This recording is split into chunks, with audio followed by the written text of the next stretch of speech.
Most of us have noticed COVID cases ticking up again, with the average reported each day now approaching 4,000.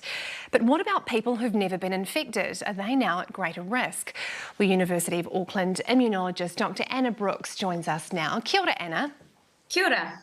We've noticed around the office, certainly here at 3, that COVID really does seem to be picking off those people who've never been infected before. Is that what you're seeing as well?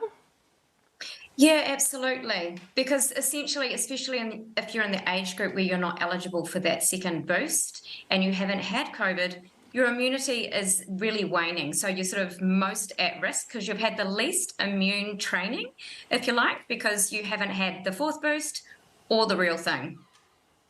Yeah, so you mentioned that an infection is protection. Is it also about how far away you had the booster or your vaccines?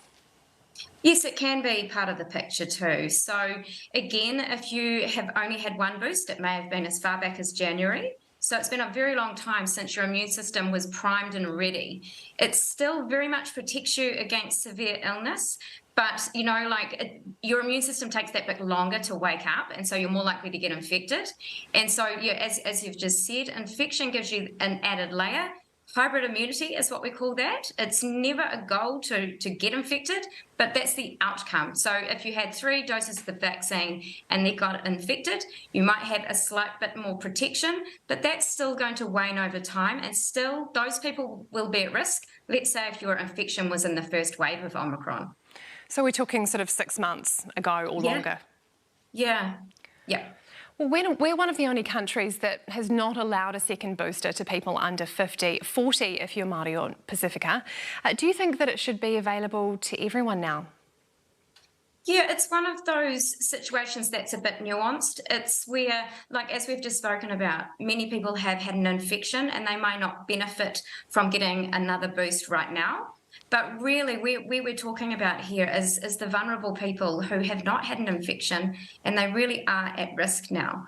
So, I would like to see there be a little bit more lenience in that space, because we don't sort of see a future where we absolutely need to sort of continually boost, but there's always going to be a situation where someone outside of the eligibility criteria is going to massively benefit from having access to a vaccine, because sometimes that's about protecting your loved ones or anyone vulnerable around you too. Or just reducing the severity of the infection, right?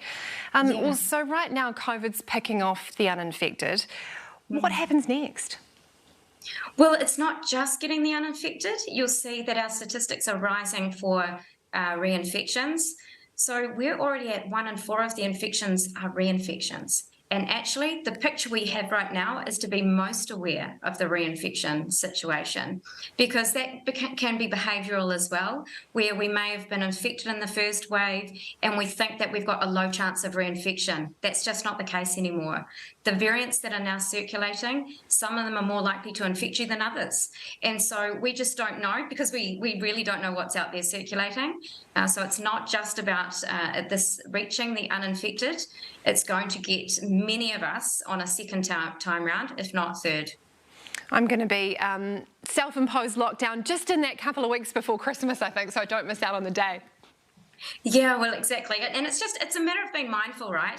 Just don't drop the awareness that the virus is absolutely circulating. 1 in 4 of us might get that reinfection, and to be mindful of others too. Do not go to your Christmas function or any function if you have symptoms. Still take your tests and isolate. Be responsible in the party season. Dr. Anna Brooks, thanks for your time this evening.